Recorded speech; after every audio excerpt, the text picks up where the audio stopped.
영국에 있을 당시, 꽤 오래전입니다. 2009년 1월 달 BBC 저녁 뉴스를 보는데 제가 지금도 생생하게 기억하고 있습니다.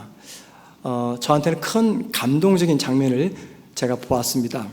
왜냐하면 그 내용은 한국에서는 지금까지 보지 못했고 앞으로도 볼 수 없는 장면이었기 때문입니다. 그 당시 영국은요, 국회에서 여당과 야당이 영국의 국제공항을 새로 신설한다는 이 문제를 가지고 아주 격한 논쟁이 있었습니다. 그때 야당 대표가 국제공항 신설 반대를 하기 위해서 아주 그냥 엄청나게 격노하게 강력하게 반대를 하면서 넘지 말아야 될 선을 넘고 말았습니다. TV를 통해서 영국의 국회 장면을 보신 분들은 알겠지만 이 앞쪽에 의장, 체어맨이라고 하죠. 체어맨의 좌석이 있고 의장의 오른편으로는 여당이 있습니다. 그리고 왼쪽에는 야당이 있고요. 그리고 중간에 이렇게 테이블이 하나 있습니다. 그래서 여당 대표와 중진 의원들이 그 테이블 앞에 나와서 이야기하고 야당도 마찬가지입니다. 그런데 그 테이블 아래를 여야당 아래를 가만히 보면은요, 양쪽으로 이 검은 줄이 이렇게 그려져 있습니다. 검은 줄. 그 검은 줄은요, 영국 의회의 민주주의의 상징입니다. 어떤 일이 있어도 아무리 격한 논쟁을 벌여도 절대 그 선은 넘지 말아야 된다라고 하는 그 선이죠. 그것은 여당과 야당이 서로를 존중한다는 기준선입니다. 그런데 그날 야당 대표가 몹시 화가 나서 그런지 아니면 모르고 그랬는지 모르겠지만 이 공항 반대 연설을 하다가 그만 그 선을 넘고 말았습니다. 그리고 그것이 뉴스에 보도가 되었고 나중엔 그 야당 대표가 공식적으로 사과를 했어요. 서로를 존중하자는 마음에서 정한 그 기준과 그 기준을 지키려고 하는 영국의 정치인들과 국민들의 정서가 참 부럽다라는 생각을 하였습니다. 우리가 살아가는 이 세상 참 많은 사람들이 살아갑니다. 함께 살아가는 우리가 서로 존중하면서 살아가자라는 의미에서 기준을 정해 놓았습니다. 대표적인 기준이 무엇입니까? 우리 운전자와 보행자가 지켜야 되는 운전법규 또는 교통법규죠. 만약에 운전자나 보행자가 그 법규를 지키지 않으면 도로는 차와 보행자로 무법천지가 될 겁니다. 직장도 마찬가지죠. 여러분이 근무하시는 직장에는 근무에 맞는 기준을 정해 놓았습니다. 그리고 모든 직장인들은 그 근무 기준에 따라서 직장 생활을 합니다. 국가도 마찬가지입니다. 얼마나 많은 사람들이 이 땅에 살고 있습니까? 그 많은 사람들이 서로를 존중하면서 질서를 지키며 살아가자라는 취지에서 국가가 기준을 정해 놓았습니다. 가정도 마찬가지입니다.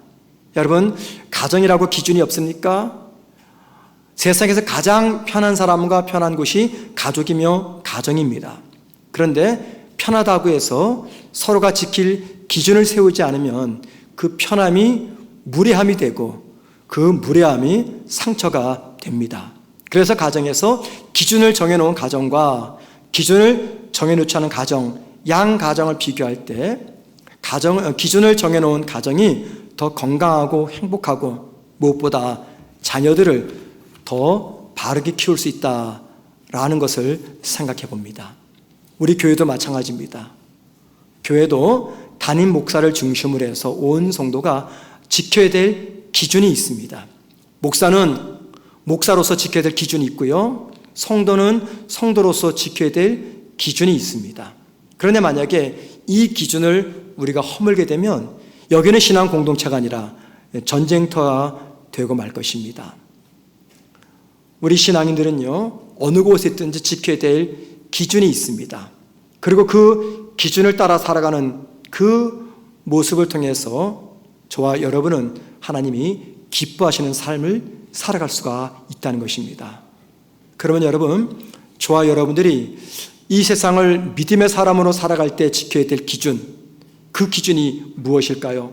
많은 기준들이 있을 겁니다. 근데 그 많은 기준들을 하나로 묶어서 하나의 기준을 이야기하자면 그게 무엇일까요?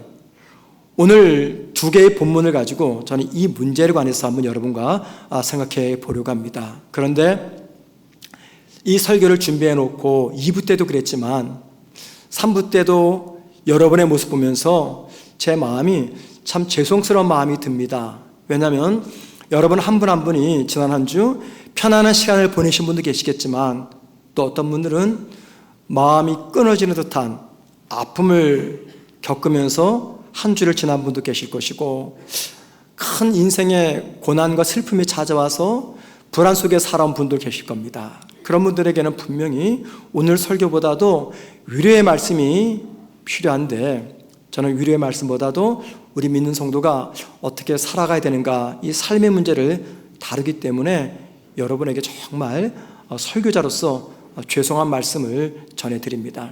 하지만 하나님께서 이 말씀을 준비해라 라는 이 감동을 주실 때는 이 말씀 앞에서 결단할 분이 계시기 때문에 이 말씀을 준비시키셨다 생각을 합니다. 그래서 여러분 혹 힘든 한 주간을 살아왔다 하더라도 오늘 말씀 속에서 이번 한 주 내가 어떻게 살아갈까 하나님의 인도를 받는 그런 시간 되었으면 정말 좋겠습니다. 베드로가 하나님의 인도를 따라서 이방인이었던 고넬료 집을 방문하게 됩니다. 그리고는 그 고넬료의 가족과 친인척들에게 베드로는 자신이 보고 듣고 체험했던 십자가 복음을 전합니다. 그런데 오늘 본문 사도행전 10장 36절 말씀 보면은요, 바울이 고넬료 가족들에게 전한 복음을 가르쳐서 스스로 화평의 복음이다 라고 이야기합니다. 바울이 전하려고 했던 복음을 베드로는 그가 화평의 복음이다 라고 말합니다. 이 말은 무슨 말이냐면 베드로가 고넬료와 가족들에게 전하는 말씀 핵심, 그게 바로 화평의 복음이다 라는 거죠. 도대체 베드로가 전하려고 하는 이 화평의 복음은 어떤 복음일까요? 그리고 무슨 이유 때문에 베드로는 자기가 전하는 복음을 화평의 복음이다 라고 이름 지었을까요? 오늘부터 3주 동안에 성도들의 삶의 기준이 무엇인지 이 화평의 복음과 관련해서 한번 좀 생각해 보려고 합니다. 이를 위해서 사도행전과 골로새서를 함께 오늘 생각해 봅니다. 바울은 골로새서 1장 20절에서 베드로가 말했던 이 화평의 복음을 그는 화목이라고 이야기합니다. 다른 말로 말하면 화목의 복음이죠. 베드로나 바울이 이해했던 복음은요, 성격이 같았습니다. 사람과 하나님 사이에 인간의 죄 때문에 멀어졌습니다.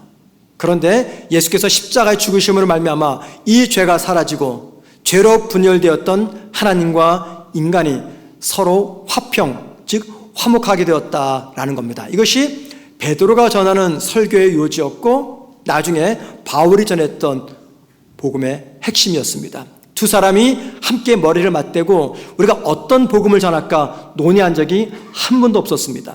성령의 감동에 의해서 각자 복음을 전했는데 한 사람은 화평의 복음이라고 하고 한 사람은 화목의 복음이다라고 한 것이죠. 누구든지 예수를 믿으면 하나님과 화목한 관계를 이룬다 그 말입니다. 그런데 여러분, 저와 여러분이 예수를 믿고 하나님과 화목한 관계를 이루면 그게 다가 아닙니다. 그게 끝이면 얼마나 좋겠습니까? 예수를 믿어 하나님과 화목하게 되면 이제 그 다음 문제가 발생합니다. 잘 들어보세요. 그 뭐냐면 하나님과 화목된 내가 이 세상에서 어떤 방법으로 살고 어떤 모습으로 살아야 되느냐라는 겁니다. 하나님과 화목한 그것으로 끝이 나면 얼마나 좋겠습니까? 삶이 고달프지 않을 겁니다. 매일 잔소리 같은 목사의 설교를 들을 필요가 없을 겁니다. 그런데 그것으로 끝나지 않습니다. 그 다음에 문제가 우리에게 주어집니다.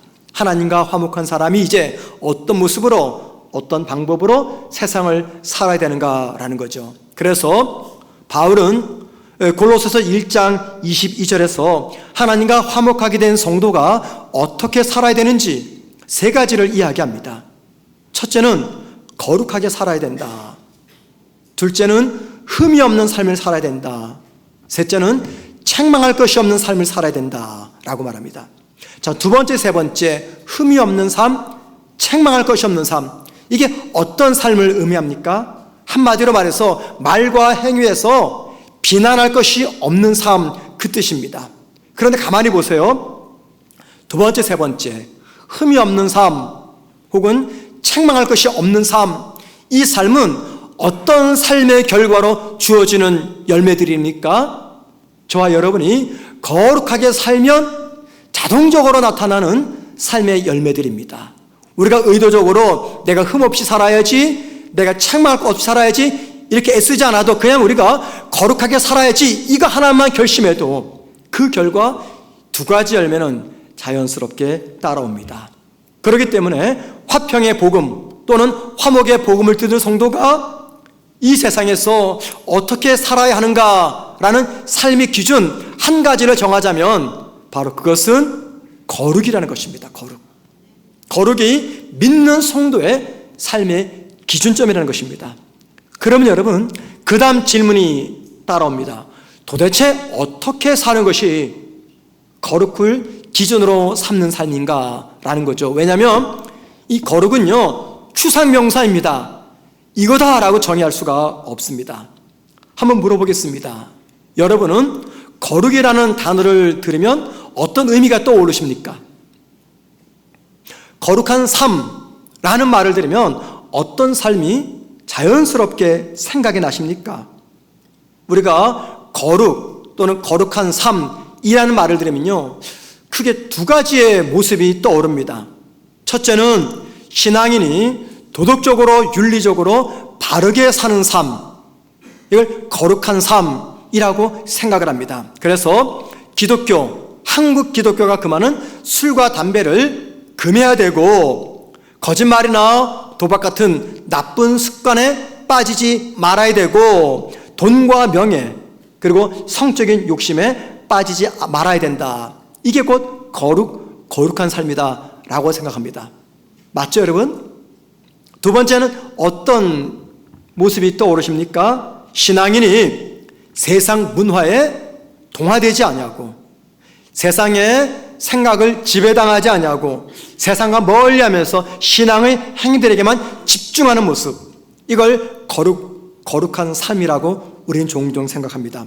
자, 이때 말하는 거룩한 삶이란 어떤 삶입니까? 영화나 드라마를 보지 말아야 됩니다.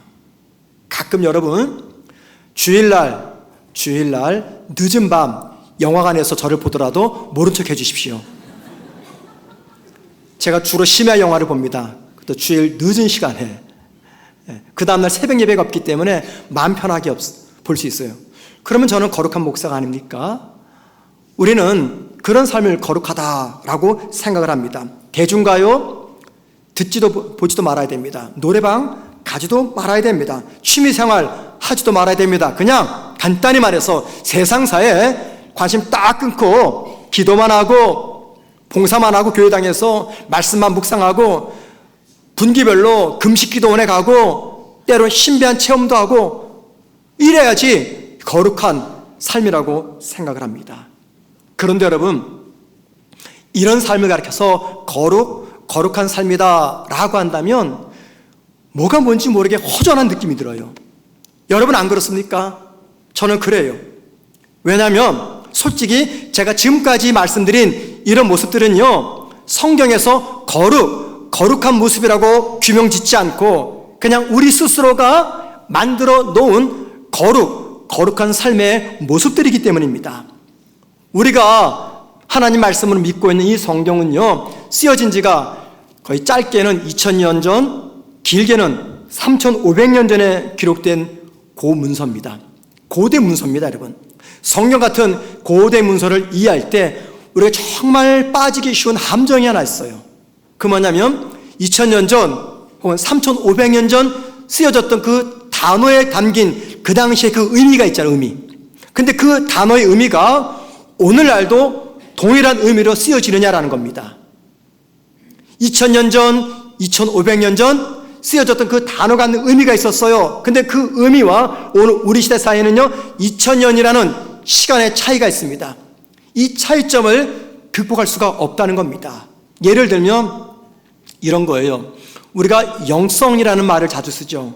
기독교의 영성, 기도의 영성, 영성 있는 사람이 되자 라고 말하죠. 여러분, 영성이 뭔가요?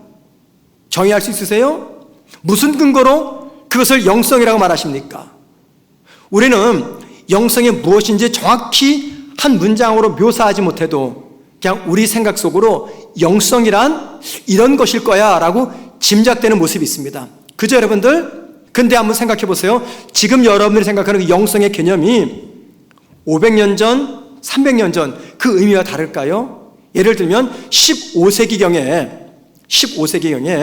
그때는 개신교회가 없었기 때문에 전부 다 천주교 성당이었죠. 무엇을 가리켜서 영성이라고 불렀냐면은 그 성당 안에 있는 기구들, 여러분들이 앉아있는 의자, 이 강대상, 성찬식할 때 쓰여지는 도구들, 이것들을 영성이라고 불렀어요. 15세기에. 그러다가 이제 18세기에는요, 프랑스에서 볼테르라는 그 사람은요, 유명한 사람이죠. 예수 믿는 사람들이 막 통성으로 기도하고 방언으로 기도하고 열정적으로 찬양하고 기도하는 모습을 조롱하기 위해서 영성이라는 단어를 썼습니다. 똑같은 단어인데 시대마다 의미가 바뀐다는 겁니다. 그래서 우리가 성경 같은 고대 문서를 이해하려면 이 단어 의미 변천사를 우리가 꼭 기억해야 된다라는 겁니다. 2023년 현재 우리가 생각하는 거룩의 개념과 2000년 전 초대교회 성도들이 생각했던 거룩의 개념의 의미가 같을까요?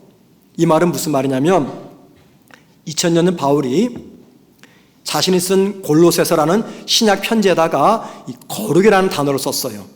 오늘 우리가 읽었잖아요. 여러분, 그때 바울이 무슨 의미로 이 거룩이라는 단어를 썼을까요?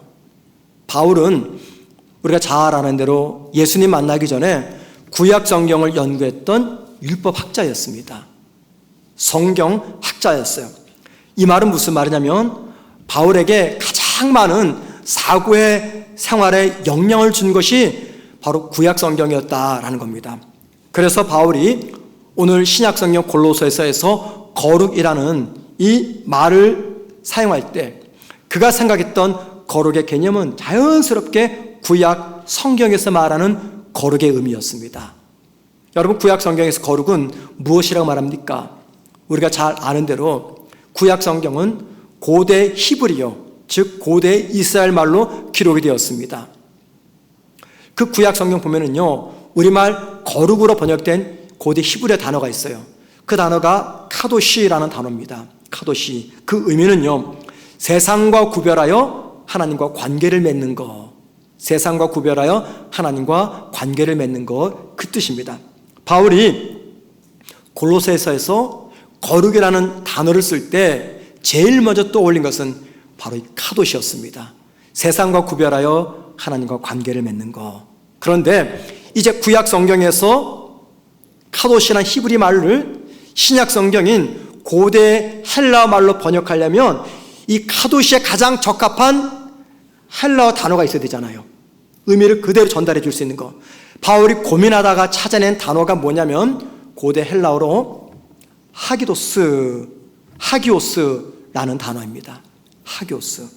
그 뜻은 뭐냐면 신의 현존 가까이 다가서는 사람들의 영적 상태. 그 고대 그리스 사람들은요, 신이 많았잖아요. 그 신의 현존 앞에서 다가설 때 사람들이 지니고 있는 영적 상태를 하기오스라고 불렀어요.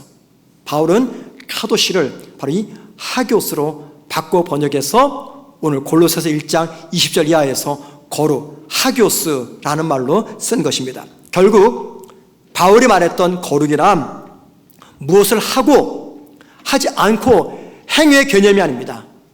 바울이 말하고 성경이 말하는 거룩의 개념은 하나님과의 관계의 개념입니다. 자, 그러므로 성경이 말하는 거룩이란 삶의 기준이 하나님임을 알고 무엇이든지 하나님의 관점에서 생각하고 결정하고 행동하는 삶, 이게 바로 거룩입니다. 바로 이것이 성도의 삶의 기준입니다. 삶의 기준이 하나님인 줄 알고 무엇을 하든지 하나님의 관점에서 생각해보고 행동하고 결정하는 것, 이게 성경이 말하는 성도의 거룩한 모습입니다. 성도가 도덕적으로 윤리적으로 바르게 살려고 합니다. 성도가 세상과 교회 안에서 다양한 신앙의 행위들을 하려고 합니다. 이게 모든 무슨 결과입니까? 성도가 하나님의 현존 가까이 다가서는 그 결과물이다라는 겁니다. 나와 동행하는 하나님의 현존을 믿고 그 하나님을 의식하면서 살아가게 되면요, 우리 일상의 모습에서 변화된 삶의 모습들이 하나둘 나타나게 됩니다. 하나님을 기준 삼고 살았던 대표적인 인물이 누구일까요? 성경에서 여러분 어떤 인물이 떠오르세요? 저는 요셉이 떠오릅니다. 보디발 장군의 아내가 동침하자는 유혹을 할 때 요셉이 어떻게 그 유혹을 이겨냈습니까? 창세기 39장 9절 말씀 보십시다.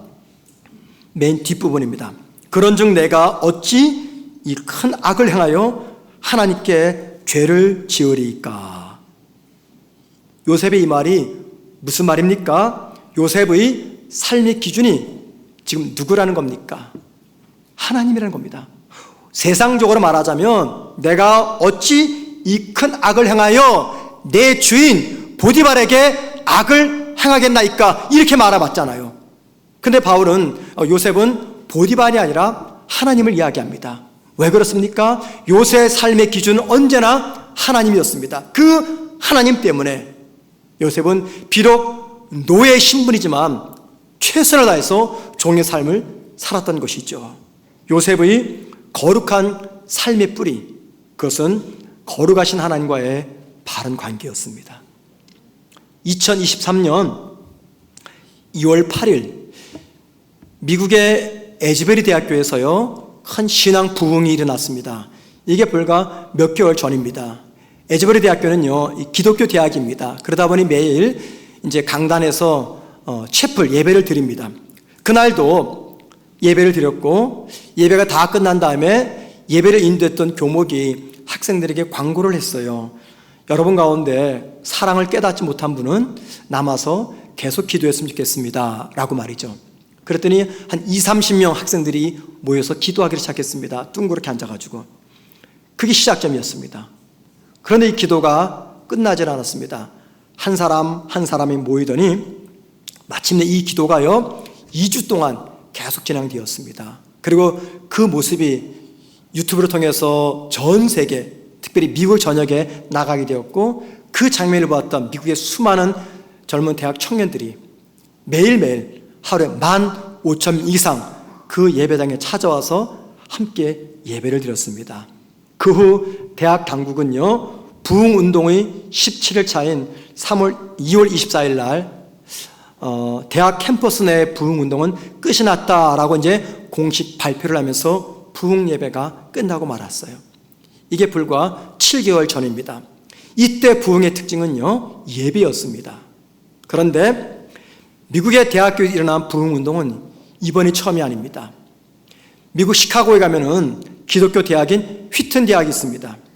그 휘튼 대학, 거기서도요 1995년 3월 19일 부흥이 시작됐습니다. 그것도 무려 6주 동안, 5월 7일까지 6주 동안 계속해서 성령의 역사가 나타났습니다.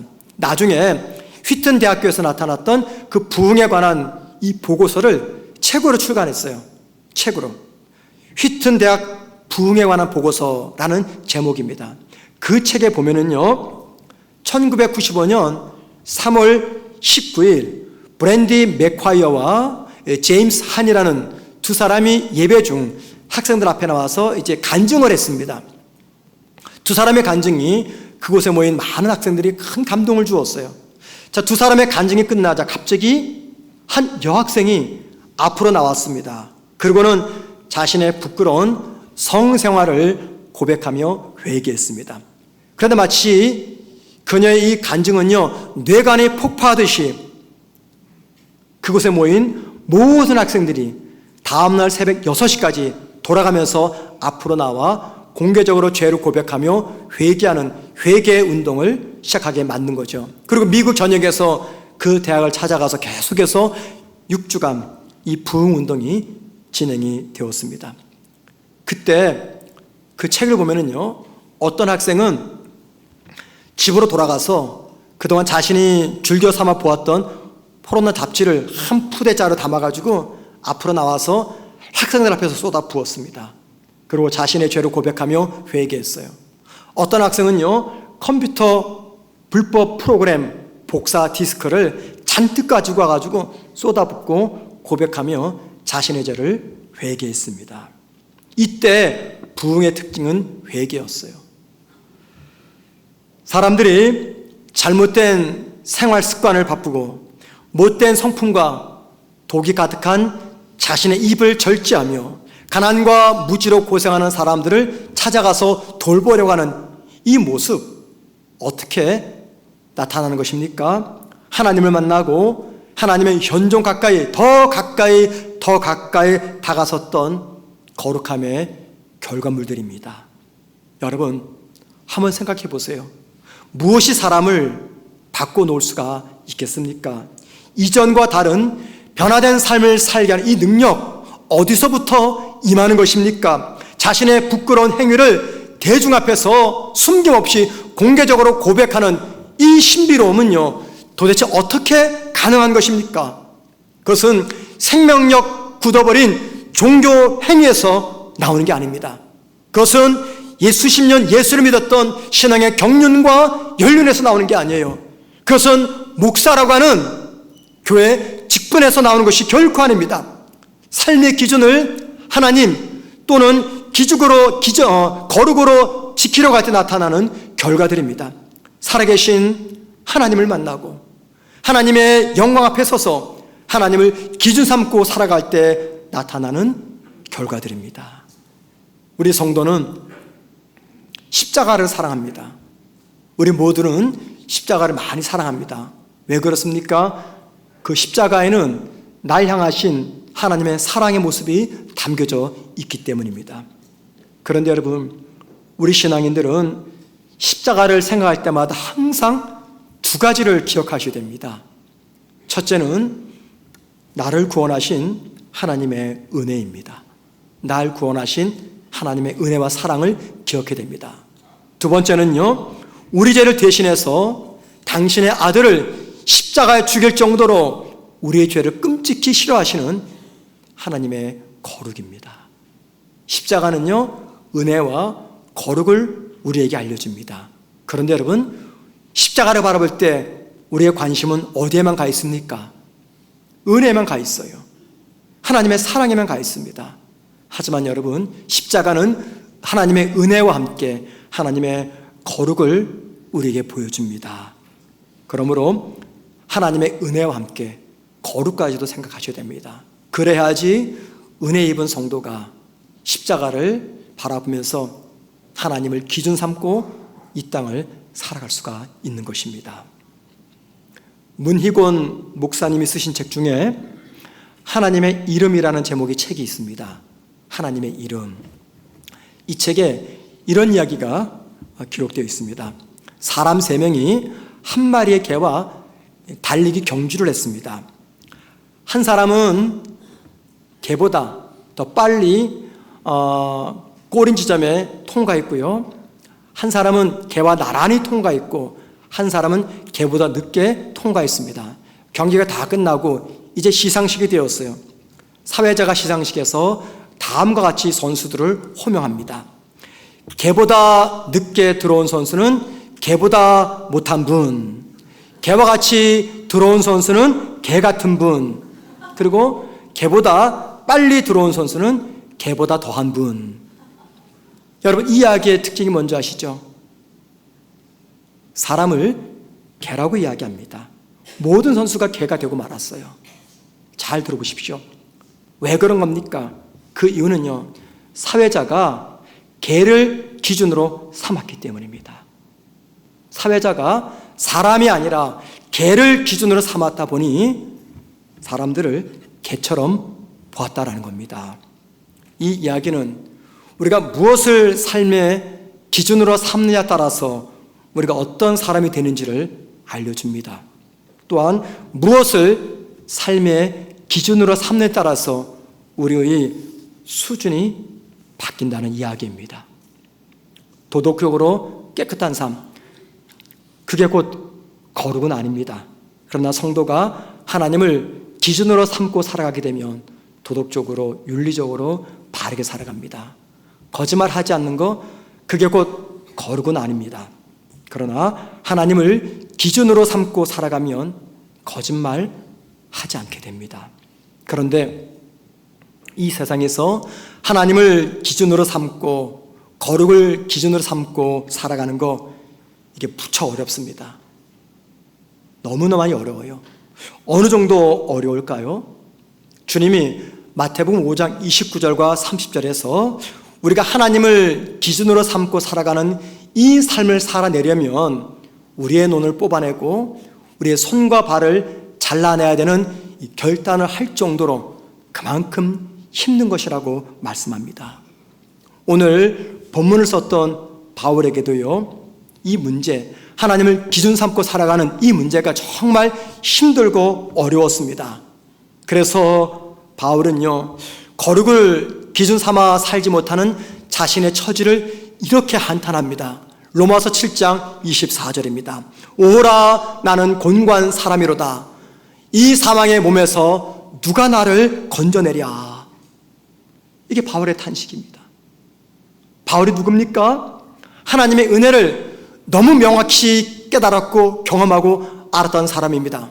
바울이 쓴 13권의 편지 온통 하나님의 은혜로 다 뒤덮여져 있습니다.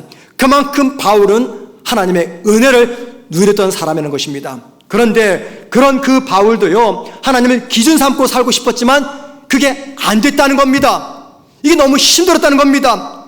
하나님 기준 삼고 살고 싶은 마음이 너무나 간절했지만 이게 잘 안 돼가지고 로마서 7장 24절에서 이렇게 탄식하는 거예요. 오라, 나는 곤고한 사람이다. 누가 이 사망의 몸에서 나를 건져내랴. 너무너무 이 삶이 힘들었다고 고백하고 있습니다. 여러분, 저와 여러분도 하나님의 은혜를 입은 사람이에요. 그 은혜 때문에 이 세상을 믿음으로 살아가기 위해서 최선을 다하고 노력하고 있습니다. 그래서 우리에게도 요셉처럼 하나님을 기준 삼고 살고 싶은 이 마음이 간절합니다.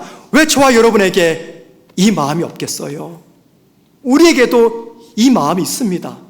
근데 이게 잘 안 돼요. 많이 어렵습니다. 힘듭니다. 왜 그럴까요? 성도가 하나님을 기준 삼고 살아야 되겠다 결단하는 그 순간 사탄이 성도의 눈과 손과 입과 마음과 생각을 공격하기 때문입니다. 느끼는 대로 살라고 이야기합니다. 원하는 대로 살라고 이야기합니다. 보는 대로 살라고 말합니다. 몸이 느끼고 원하는 대로 살아가라고 우리를 유혹합니다. 그래서 이게 힘든 일입니다. 그러므로 하나님을 기준 삼고서 힘든 이 삶을 살아내겠다라고 결심을 한다면요, 다음 세 가지를 꼭 기억하셔야 됩니다. 첫 번째는요, 하나님을 기준 삼고 살아가는 이 삶은요, 절대 사소하거나 간단한 문제가 아니라 치열한 영적 전쟁이라는 것입니다. 여러분, 성도에게 치열한 영적 전쟁이 무엇입니까?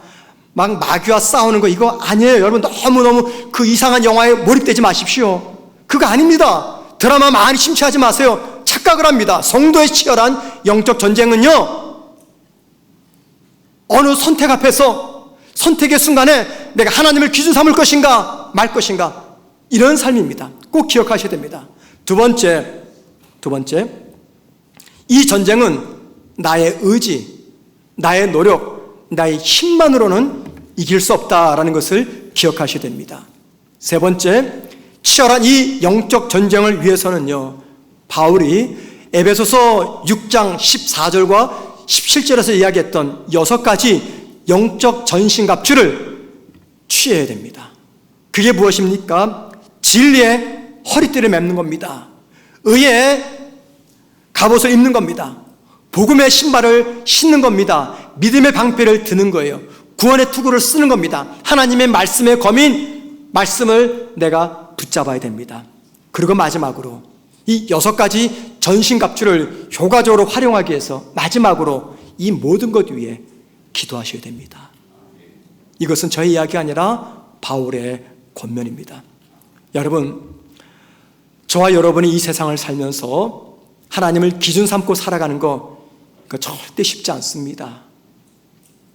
한 번은 해보겠지만 두 번째, 세 번째 우리 그렇게 살 자신이 없습니다. 사업을 행할 때 많은 유혹의 순간이 다가옵니다. 무엇인가를 선택하려고 할 때, 행동하려고 할 때, 결정하려고 할 때 우리 마음에 많은 갈등과 고민과 유혹이 다가옵니다. 그때 하나님의 기준 삼아서 하나님의 편을 따라 사는 거 이거 정말 어렵습니다. 저와 여러분의 의지적 결단이 필요합니다. 노력이 필요합니다. 많이 수고하셔야 됩니다. 그런데 우리 힘만으로는요 절대 이룰 수가 없습니다. 거기에 하나님의 도우심이 필요합니다. 그 하나님의 도우심이 나에게 어떻게 주어질까요? 내가 평소 들었던 하나님의 말씀, 기도와 경건 생활로 쌓아진 나의 영적인 건강함, 그 모든 것들이 하나님께 나아가서 기도할 때 깊은 기도 시간을 통해서 그 순간 하나님의 마음이 내 마음으로 전해지게 됩니다. 하나님의 생각이 내 생각으로 전해지게 됩니다. 그렇게 결정하면 나 손해봅니다. 그렇게 선택하면 나 너무 억울합니다. 그렇게 선택하면 지금까지 내가 살아왔던 모든 삶의 탑들이 무너지고 맙니다. 그런데 내 마음속에 자꾸만 그렇게 하라고 감동이 옵니다. 여러분, 그게 하나님의 뜻입니다. 내가 원하는 쪽으로 선택하는 거 절대 하나님 뜻 아니에요. 많이 힘들 겁니다. 하지만 힘들어도 저와 여러분이 하나님을 기준 삼고 선택하셔야 됩니다. 천 목사는 그렇게 사냐고요? 절대 아닙니다, 여러분. 저도 그렇게 못 삽니다. 그렇게 살면 얼마나 좋겠어요. 매 순간순간이 저에게도 치열한 전쟁입니다. 그런데 그 가운데서도 제가 다시 한번 결심해 보는 겁니다. 오늘 말씀을 준비하면서 다시 결단해 보고요, 말씀을 전하면서 다시 결심해 보는 겁니다. 내 힘으로는 분명히 힘들 거예요. 그렇기 때문에 저는 더 하나님의 은혜의 보좌 앞으로 나아갈 겁니다.